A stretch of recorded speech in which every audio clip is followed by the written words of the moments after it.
welcome to episode 7 of the Silver Savage podcast. This episode, as always, is brought to you by Combat Iron Apparel, the highest quality apparel for fitness mindset patriots. Listen, I'm going to tell you this, I've been working with Combat Iron for a few years now, and hands down, best customer service, best t-shirts, awesome designs. You will not be disappointed. You can go to their website, combatironapparel.com, and use the code SilverSavage10 to get 10% off your next purchase. This episode is also brought to you by Masada Tactical, the premier self-defense and self-protection training group.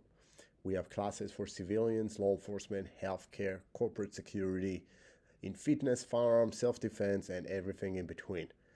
If you want to learn more about some of our Israeli-based tactics that we teach, visit our website, masadatactical.com, or sign up for a class at training.masadatactical.com.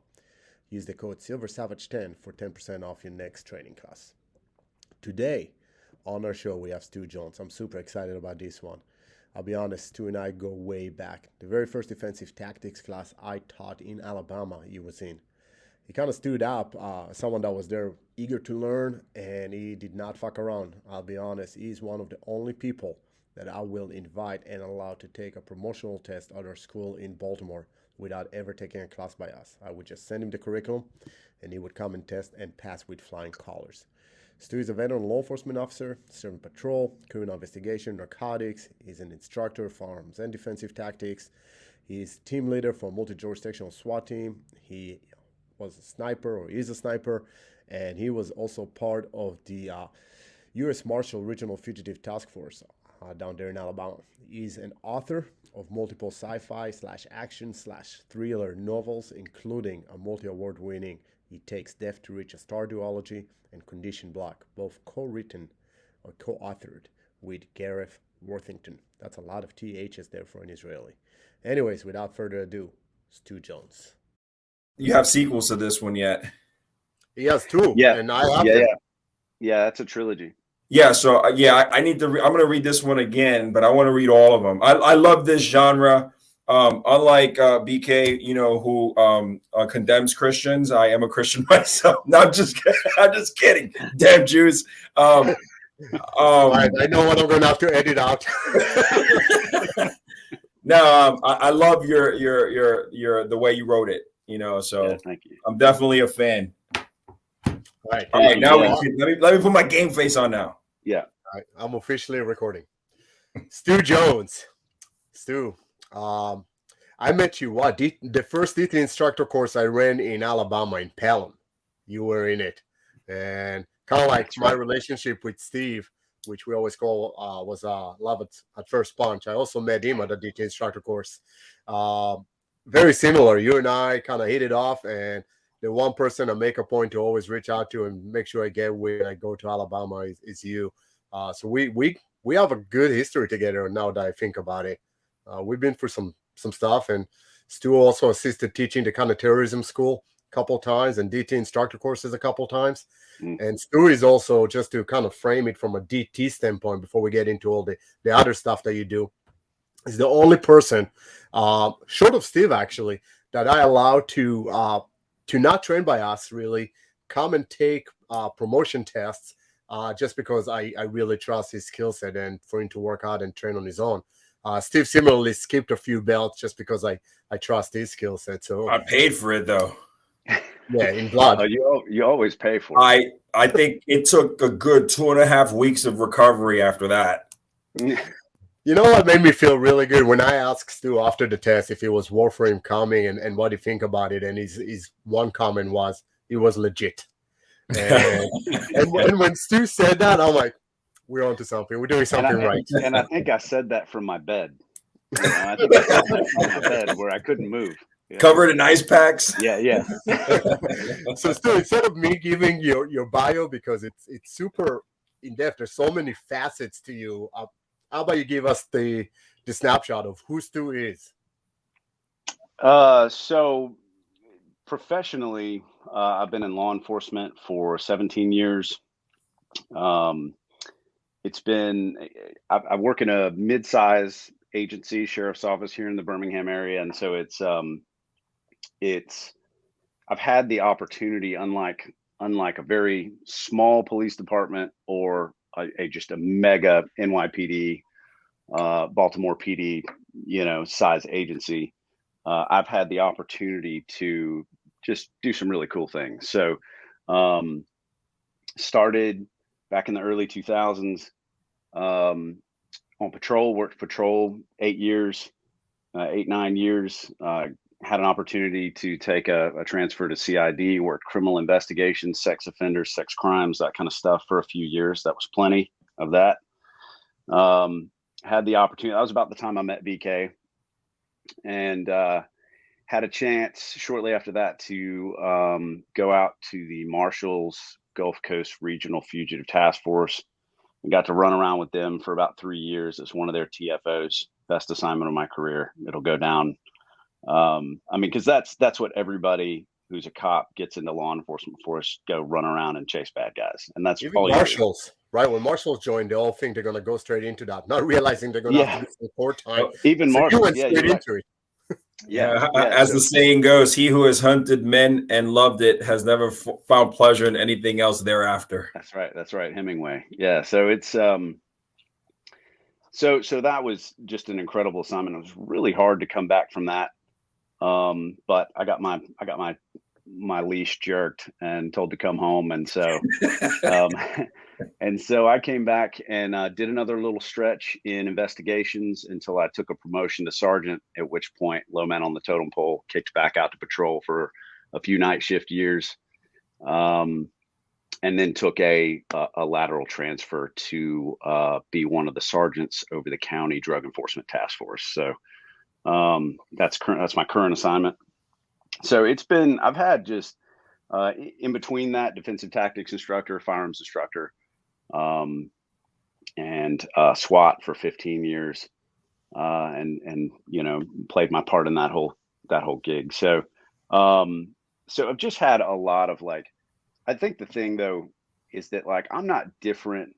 It's cool to be a guest on a podcast like this, but I'm not different or special from anybody else, any of the, you guys or your listeners, anything like that. It's just, I've had a lot of cool opportunities to serve and to do some different things, so and in the process. So let me stop you for a second, because we all get opportunities, right? It's only select few, I would say, that see those opportunities and take them. Most people pass, not realizing, or maybe intentionally, right? They just, with all of those, there's challenges, there's fears, there's parts that are unknown, and a lot of people take the easy way, and they're like, we're just going to skip that opportunity, right? It doesn't, for you to do the things you do, for me to try out, to the teams that I've served with, for Steve to do what he did, it takes a special character to go ahead and say, yes, let me try out. Even if I don't make it, I'm at least going to give it my best, right? Right. Yeah, for sure. And that's been sort of the trajectory of my police career, is what's the next frontier? What more can I do? What other capacity can I serve? And of course, anybody who's ever done that, you reach this point of kind of critical mass where, you're working two different, specialty assignments on top of your day job, on top of instructing things, on top of developing training for different units you're a part of. And you have these moments where you go, I'm one guy. I can't do all this, so you do hit those saturation points, but I think if you're not you're not healthy if you're not testing yourself and your boundaries. And I think that's what this podcast was designed to do. There's a lot of men, and I say men because that's what this podcast was geared on, but there's certainly a lot of women as well, right? But there's a lot of people out there that may want to, but need a little push. They recognize that when lacking that challenge, that's when we start decaying, right? So specific as men, specific as warriors, and again, when we started this podcast, it was warriors either by profession or just by character, right? You can be in the boardroom, or you can be in the back alleys of Birmingham, right?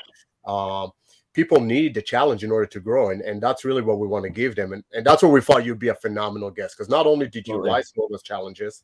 Hold on, Steve, I'm talking. I was agreeing with you. I said absolutely. So not only did Stu rise up to all these challenges, but you keep seeking more challenges, and you were able to channel it in a variety of different directions, right?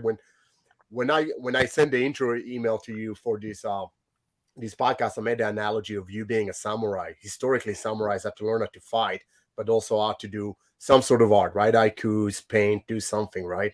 And you certainly feed that image, right? You're a warrior. That's got to be maybe the greatest compliment I've ever had in my life, being compared to samurai. You are, right. You are a warrior, and then you write. So tell us a little bit about your writing. How did that come about?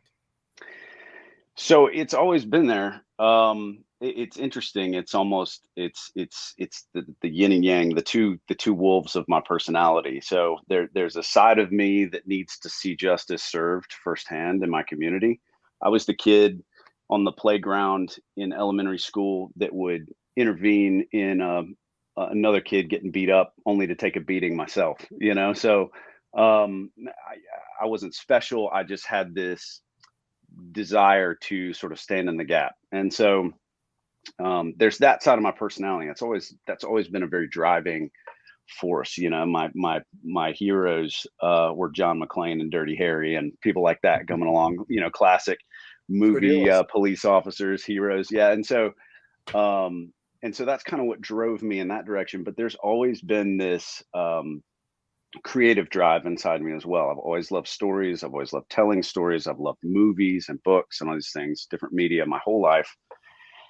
And it's just had to find, it took a while to find the right way to come out, essentially, for what right way for me to express it. And so like through high school, I made little short films. In college, I made little short films and stuff. We tried to enter into amateur film festivals and things like that. Then I got into law enforcement, and on the professional side of things, now I was so strapped for time. You didn't have the time or get everybody together and make a film anymore. So it turned into writing. And so I was never, I talk pretty well and I can put words together pretty well, but I was never a good student. I was a terrible student, actually. Struggled in school all the way through my academic experience. Really only served to tell me that I was stupid.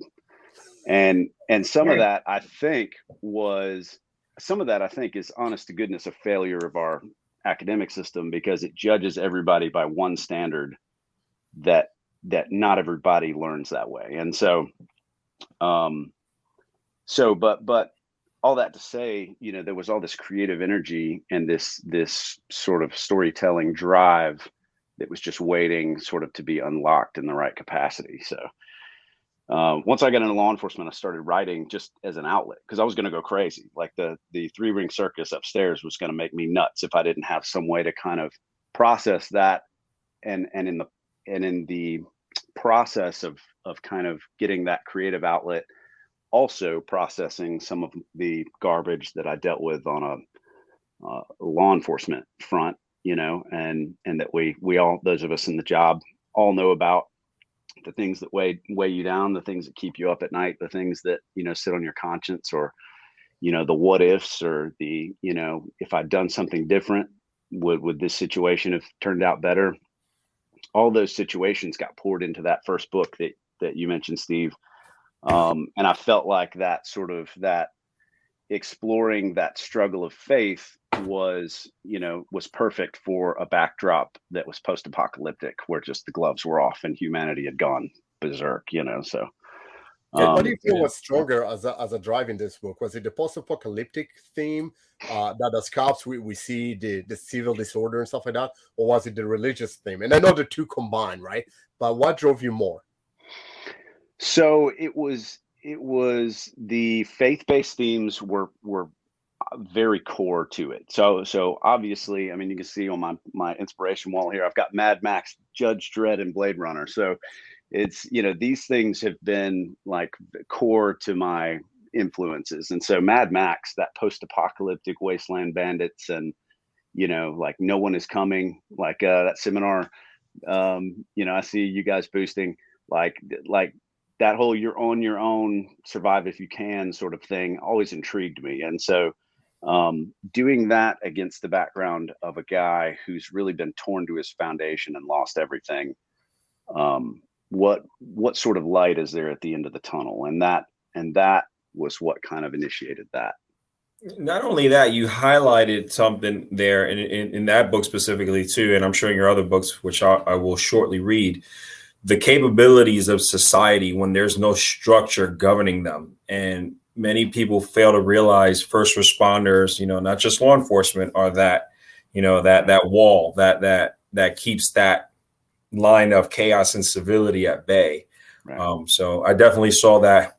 I don't want to use the word Dickensian, but that aspect of society at its worst and what they're actually capable of doing.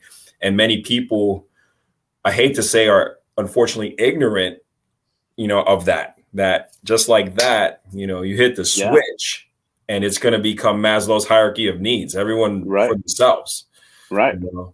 Yeah, so, no. And that was I think I tapped into that into that story was sort of poking at the idea that, there's a lot of people, and this may be a sort of a jaded law enforcement perspective, but honestly, there's a lot of people walking around out there who are just one good shove from being criminally minded in order to protect themselves, their families, do whatever they got to do to survive. And because we're living in such an egocentric society now where technology has separated us, there's no community anymore on a local level, very little. And so what happens is you don't band together with your community, you go kill your neighbor and take what they have.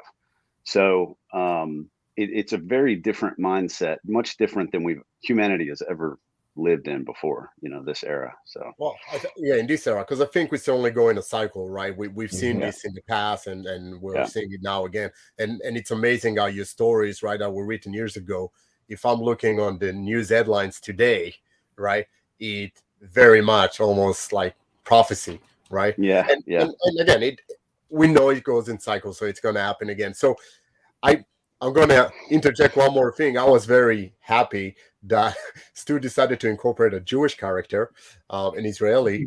I got interviewed for that one to kind of base some of that skill set.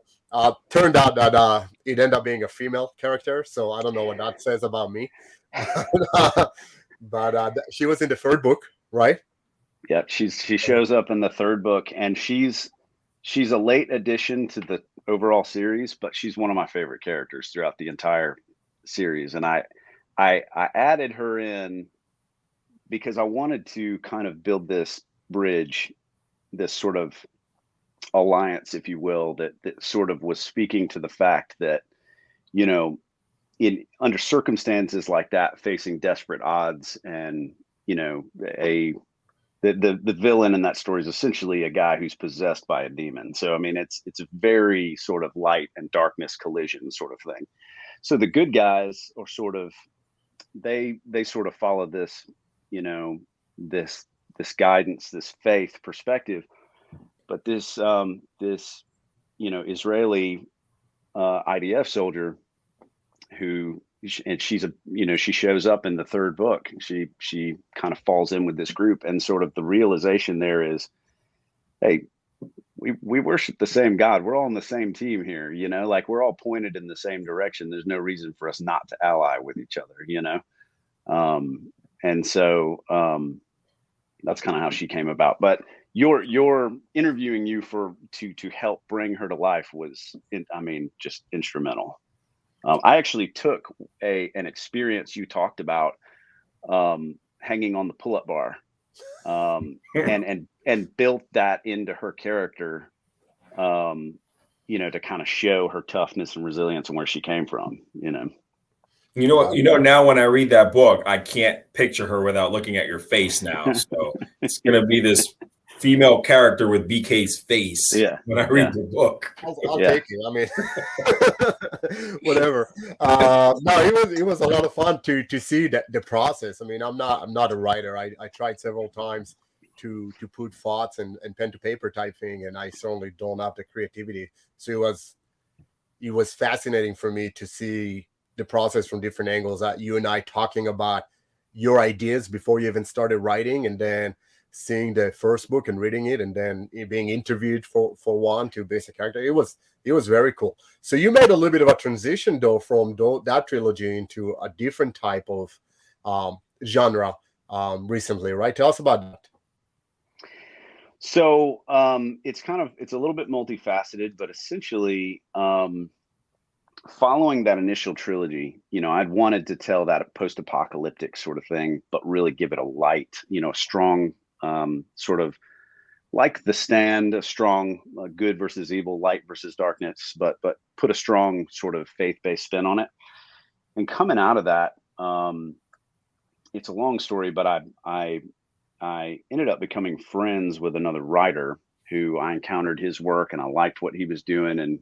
And we I gave him a copy of my books. He gave him a copy of, his book, and we kind of traded ideas and talked about from a very different perspective. He's an atheist.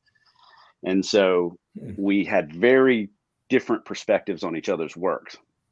His was very much of an atheist style thing, his first book, and then mine was faith-based. And so you're really getting the perspective of somebody who normally wouldn't read that sort of thing, just to see what their gut reaction was. And that feedback was very formative, and we kind of worked well together in that capacity. And at some point it popped up like, hey, what if we wrote something together? Maybe our style's kind of similar. It was kind of a joke at the time. But it turned out that we ended up, he pitched the idea for a story that evolved into a series that we wrote together called It Takes Death to Reach a Star. And it's sort of a near future sci-fi action sort of thing. And it really sort of follows a collision of two worlds. One character is essentially an atheist and the other character is a faith-based character. And it's sort of a collision of these two worlds throughout the course of the story. And this one, and I don't know what the magic was there. Somehow we kind of bottled lightning because that book ended up winning like eight awards. But it was super fun to write with him and to get that different perspective and to kind of sharpen each other in our writing process. And so we ended up writing more together. We wrote a sequel to that, and then we just released a new one that's a sort of a medical techno thriller called Condition Black. So we've written 3 books together at this point. So tell me about this Condition Black, because I am, as you know, a tactical medic at heart. That is my passion, right? Combining tactical and the trauma care. And I believe Condition Black has a lot of it, right? Yes. There's a lot of the medical aspect is really kind of bonkers. But it's a super exciting story. Obviously based on my history, my law enforcement stuff, I'm an action guy. I love action movies. I've loved action my whole life, fighting and all that kind of stuff, from the defensive tactics stuff to martial artists and all that kind of stuff. Just I've always enjoyed that physical element, and so I bring that into the books. And Gareth, who is a bona fide scientist, brings real world science into the books. So we kind of mash those up to give it kind of a gritty but technically accurate vibe. And so Condition Black is essentially The Fantastic Voyage meets The Fugitive, and it's an explosive medical techno thriller that kind of pits these two characters from different places against each other. The difference with this is both of our main characters are neurodivergent, and so what does that mean to us foreigners? Yeah, so what that means is they're both not neurotypical. So one is one is autistic. He's on the autism spectrum. He's a brilliant scientist and he does brilliant work, but he sees the world through a different lens. And then the other character is an Army captain who is now in Army CID, but he's got a history of like a long history of combat. And so Army Ranger and seen multiple deployments and lots of conflict and all that kind of stuff. And he's got some just terrible PTSD demons that he's fighting. And so Evan Wayland, who's the scientist, autistic, he's trying to save his wife, and she's infected with this unknown disease. And he knows he can save her if he puts to use this nanotechnology to go inside her body to try to fight the disease like you would on a battlefield.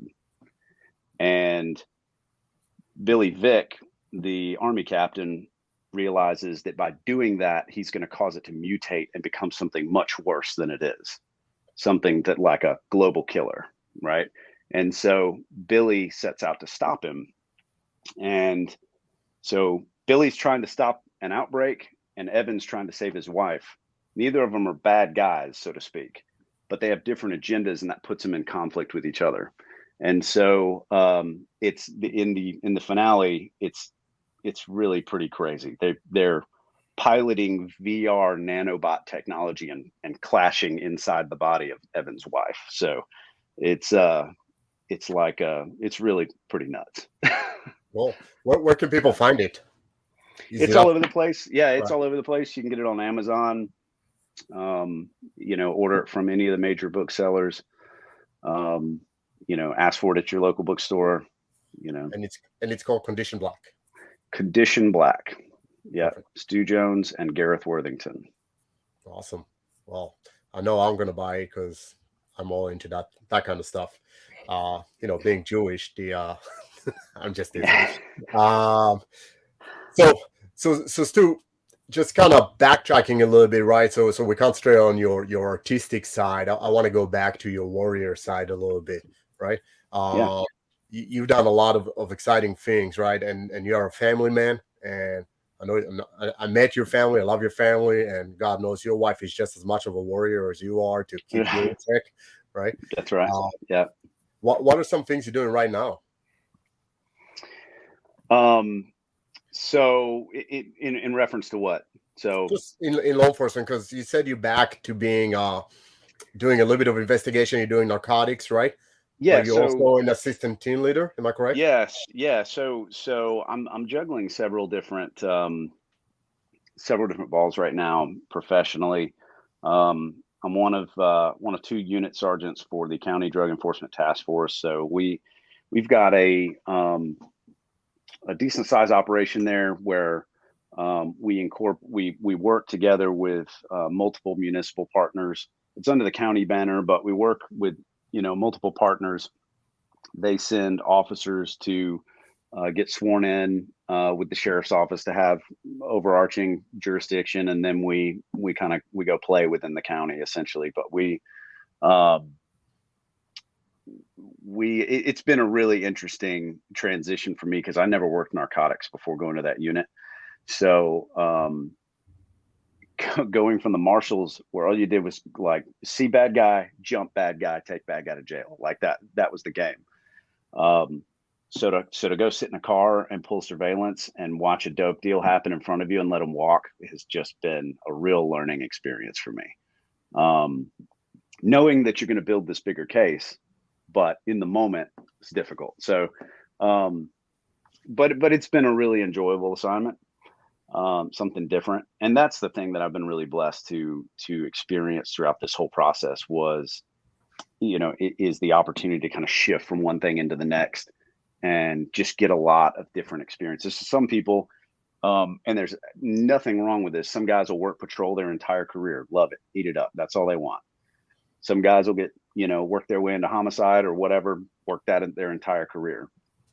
The way my department works, they want to give, and there's pros and cons to this. They want to give everybody an opportunity to try some different things and to get different experience. So you don't have those detectives that have been doing it for 20 years. But the flip side is guys like me get to, try a little bit of everything for a few years at a time and kind of get a broader exposure of the larger law enforcement organism. So, but in addition to that, like I said, I've been on SWAT for 15 years and spent a good 5 years or so as entry team leader. That was for about the previous 5 years. And then recently last summer, we had some pieces shifting on the team. And so I got moved into, and I was ready kind of to just take a slight step back. I don't want to totally disconnect at this point, but I was like, man, I've I've been first through the door a lot in my career, and I think it's time for me. I'm also getting old, like, but by that standard, and there's a reason why, high speed SWAT guys and high speed military special operations guys are young guys.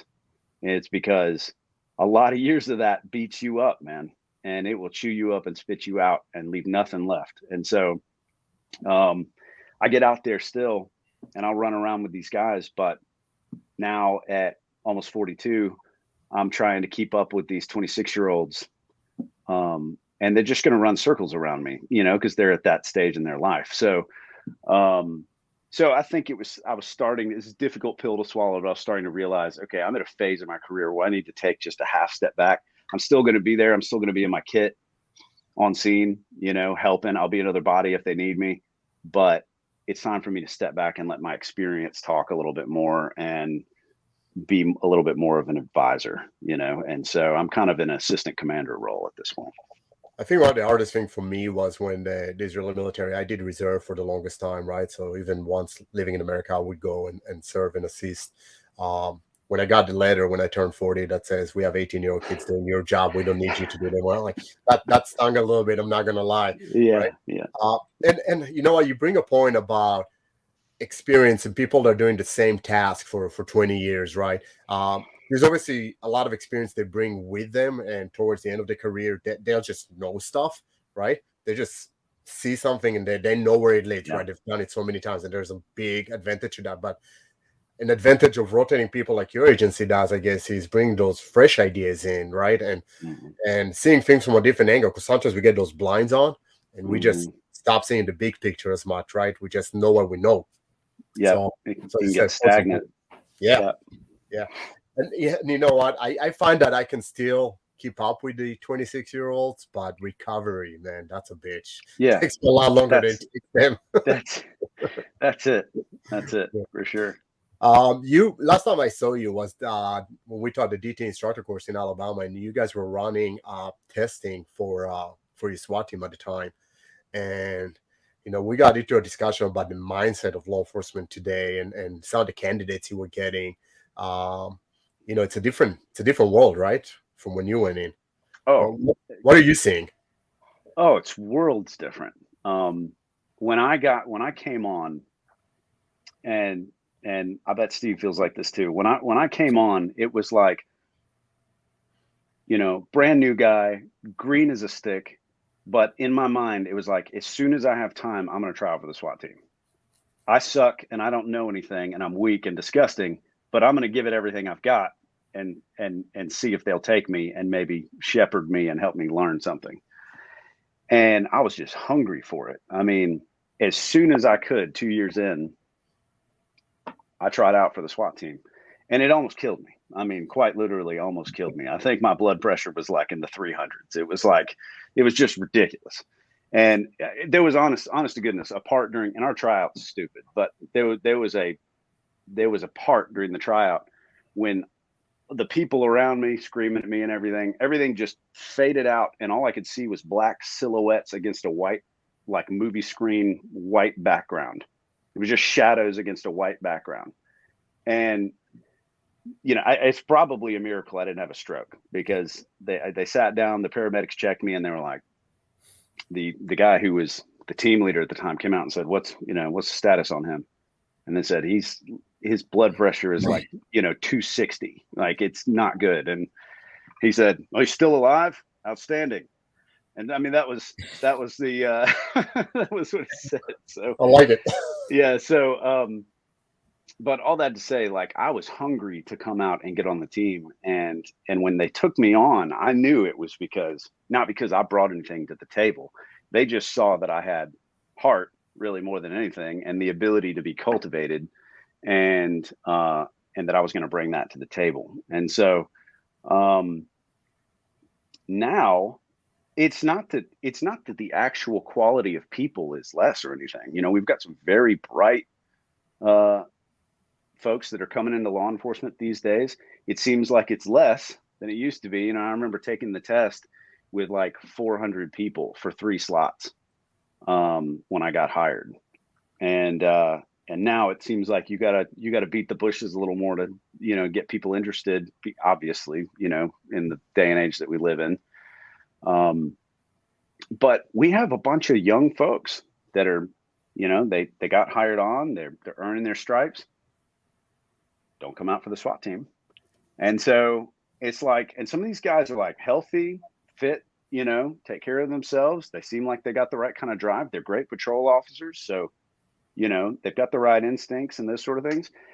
So it makes me wonder sometimes what the disconnect is. Maybe we're not branding ourselves or selling ourselves as well as we could be. I don't know, but, or maybe it's an actual shift in what, like millennials and that younger generation, I guess it's Z or whatever it is now, they get a bad rap, but there is sort of an expectation from a lot of those folks as to, what are you going to do for me? It's not like, let me just come and work hard and maybe I'll earn my place here one day. Sometimes there's that expectation of, no, what do I get on day one? I'm important, and it's just a different mindset. And that's the point I was trying to get to. And I know Steve has a lot to say on that point as well. But, I certainly see the different mindset that the youth has today. And Steve and I talk about it a lot. I mean, how can we change that? I mean, the whole point of this podcast, for example, is to get that warrior mindset instilled in people, right? How do we get these 20-year-olds that you say that come on the job and they're like, okay, what do I get out of this? I remember being at the academy, an instructor, and asking recruits why they want to be cops. And they said, well, it's a decent job with good benefits. And I'm like, that's not why you should go into policing, right? Mm-hmm. So, how do you think, or Steve, I guess you also should answer this one. How do we make this generation better in that sense? It's kind of, Stu, 100%, you and I career-wise and thought process are, side to side, just geographically different.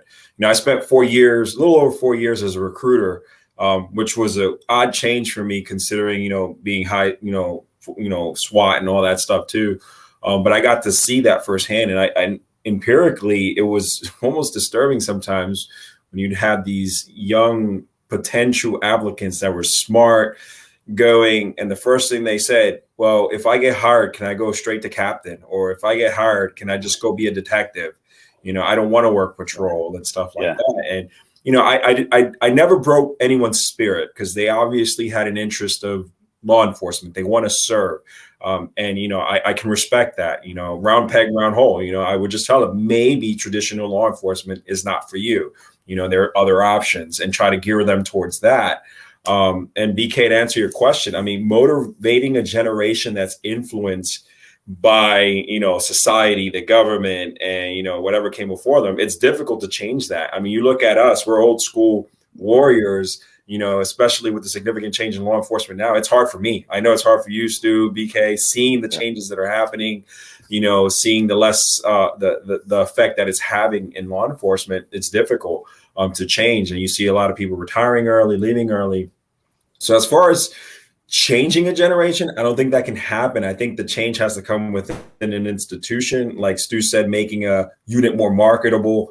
I think we walk a slippery slope if we try to adapt and change towards the generation. When it comes to first responder work, and everyone here, I think you guys would agree with me, there's only one way to do it. We go out there every day, put our lives on the line. You really can't tweak that any other way.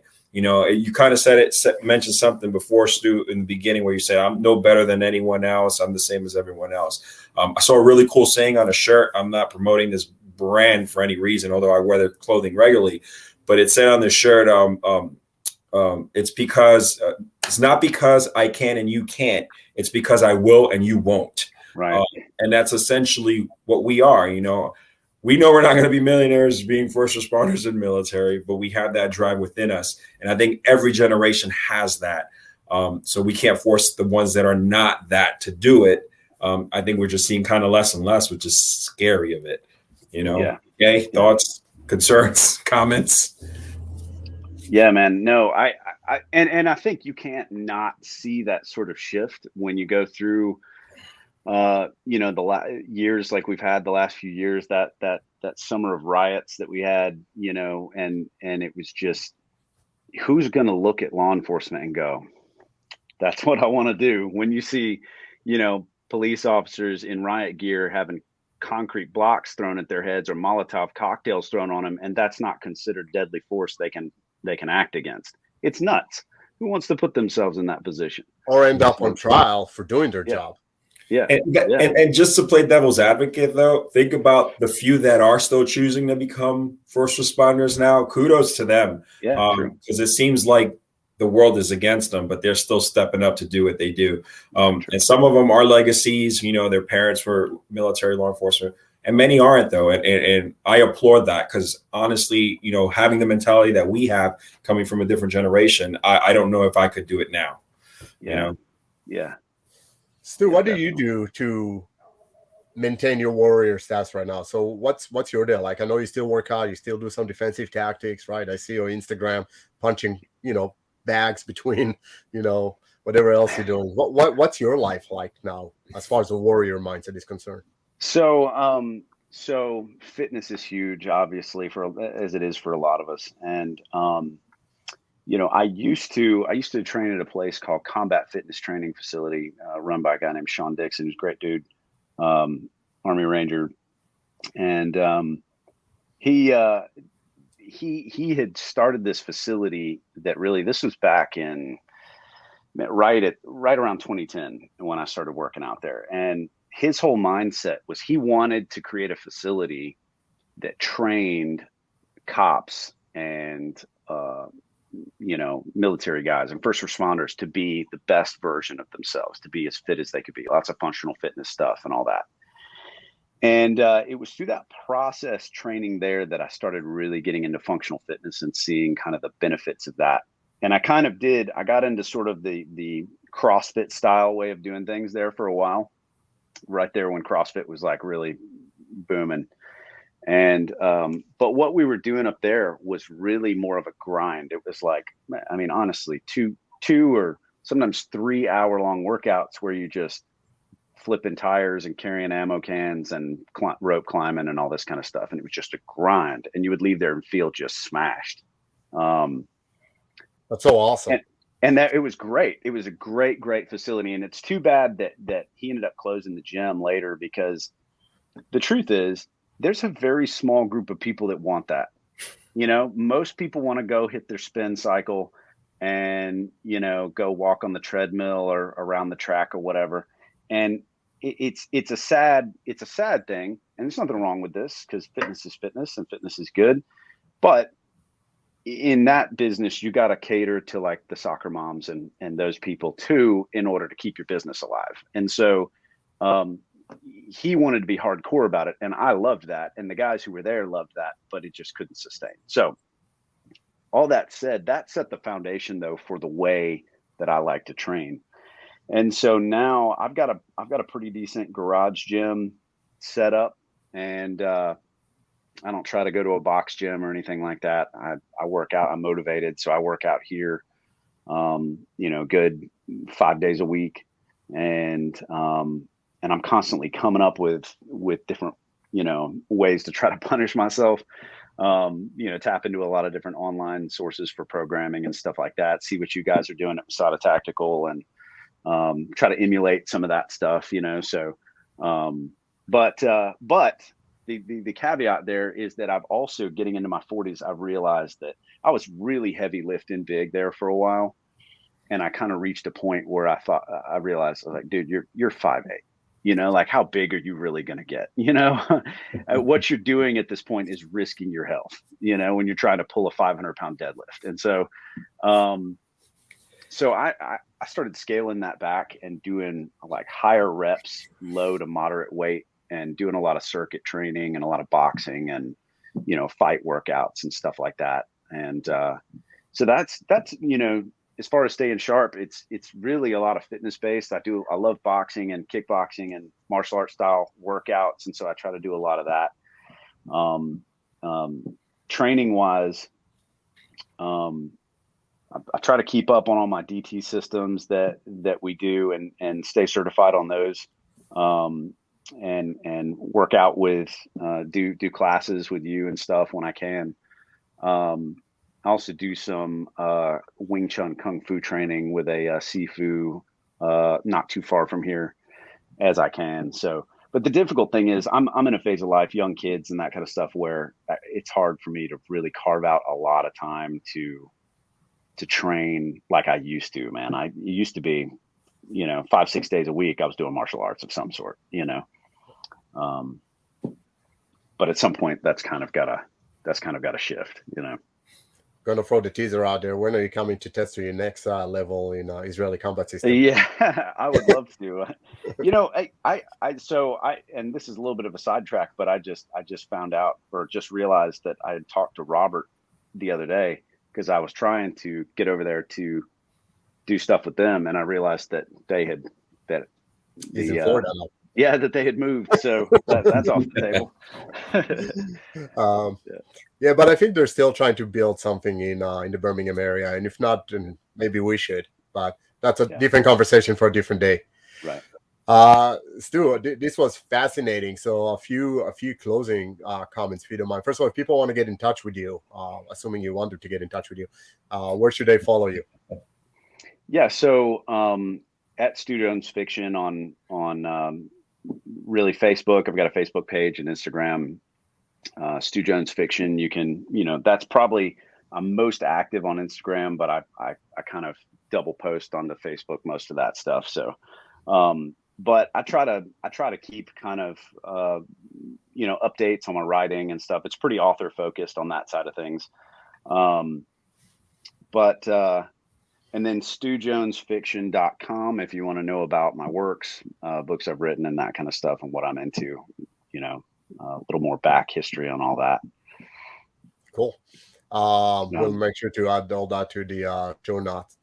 Sorry, can't speak today. We like doing this with all our guests. And so we finished the episode by having Steve typically trivia question people on something related to their line of work or personality. Would you change that up a little bit? So I'm going to let him explain. Yeah, we'll do some fun questions. No trivia questions today. So, okay. But I'm gonna ask 3 questions. All right, one's a scenario question, one's based on your accomplishments, and one's just a general question for our viewers and ourselves out of curiosity. So your first scenario question, and this is going to be a speed drill. All right. You got about 5 seconds to answer. So, dig into your sniper, Kim's games, and all those mind tricks that you learned. All right. No pressure. This is a post-apocalyptic zombie scenario. All right. Your back's to a tree. You got a zombie coming at you about to bite you. All right. All you have is a 3-inch nail and 3 feet of rope. What do you do? Go. I'm going to stab the zombie in the eye with the nail, drive him back with a strong pressing kick to create some distance, and then I'm going to climb up the tree and use the rope as I go to lash myself to it. Okay, I like it. All right. Can zombies climb? No. I guess it depends on version. I don't know. World War Z, they were pretty quick and they were scary. Those were like different kind of zombies. They were like, they had rabies or something. So yeah. They weren't like Walking Dead, eat your brain kind of zombies. Yeah. Those zombies would eat every part of you. All right, next one. And hopefully we don't stump you on this one. All right, you mentioned you were an Eagle Scout, right? All right, what's the Eagle Scout motto? Be prepared. Oh, he got me though. That's like the quick one. I was thinking for the long one. Oh man, you're gonna drill me for the long one? we'll take that one. That's fine. I was looking for on my honor. I'll do my best to do my duty to God and my country, to obey the scout law, to help there other you people go. at all times, to keep myself physically strong, mentally awake, and morally straight. There you go. That was longer than the one you told me, Stu. Yeah. No, I just said a bridge portion of it, but he got it all. Awesome. It just pops right out. You never leave. You got 2 for 2. Let's see if he gets. You got me going. All right. Which school was the hardest you attended? DT school, SWAT school, sniper school, or kayaking instructor school? It was definitely the kayaking instructor school. No, honestly, that's sort of a tie. The BK's original DT instructor school was a ball breaker.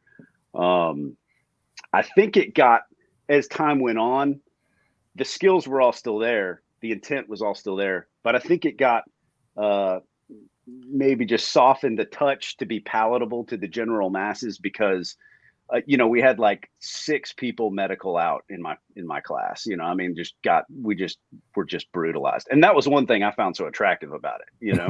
But a lot of people don't like that. So oddly enough, so did I. Yeah, specifically leadership did not appreciate it. But that's true. But the SWAT sniper, the MO school I went to was really one of the biggest tests of my adult life. It was incredibly rigorous and on all fronts. And so you just get absolutely just run into the dirt physically. And then on top of that, you're connected to your spotter. And so you're doing everything with this person, throughout the course of this week, and, pissing together and everything. I mean, like, it was very militaristic in that way. Mm-hmm. And so you're tied to the hip with this person. And then in the final moments, the physicality, the mental game where you're having to make, all your calculations to make the shot, and you're emotionally tied to your partner's success as well. It was just like the total package in terms of really sort of testing on all fronts, So sniper school wins. Yeah. All right. I'm gonna have to up my game a little bit. All right, Stu, any closing thoughts? Yeah, you know what, I'll say this, and this is for my law enforcement, military brothers and sisters out there, and really for anybody, but cops and vets are worse about this. Take care of yourself. It's a hard world, man. It's a hard world, and it's a hard life. Have good support systems. Take care of yourself physically. Try to eat right. Have good outlets. Be able to turn the professional side off. One of the biggest things, and cops are terrible about this. Cops can be terribly one-dimensional sometimes, where it's just like, I think about law enforcement. I think about putting that, how do I catch that guy, and put him in jail? He's been eluding me. What training am I going to sign up for next? It's like nothing but law enforcement or training. That's one of the reasons why I feel like the writing stuff for me has really helped establish some balance alongside my family life, which is, like I'll go to an event where I'm selling books, and it'll be like a comic convention or something, and there's all sorts of folks I would probably never talk to, under normal circumstances, law enforcement circumstances. And here, I don't wear a gun. I go to these conventions, and I become an author for that time, and connect with people on a different level. And there's something about that that's sort of refreshing and revitalizing and reminding me that there's different aspects to our humanity and to our society, and so just, in short, you got to take care of yourself. You've got to find that homeostasis to preserve your longevity. Amen to that. Amen to that. Stu, thank you so much for joining us on the Silver Savage podcast. Look forward to reading the book Condition Black, and we'll put all these episode notes on the podcast notes, and hopefully, we'll get to have you on it again in the future. Yeah, I would love that. Thanks so much, guys. All right, have a good one. All right, too.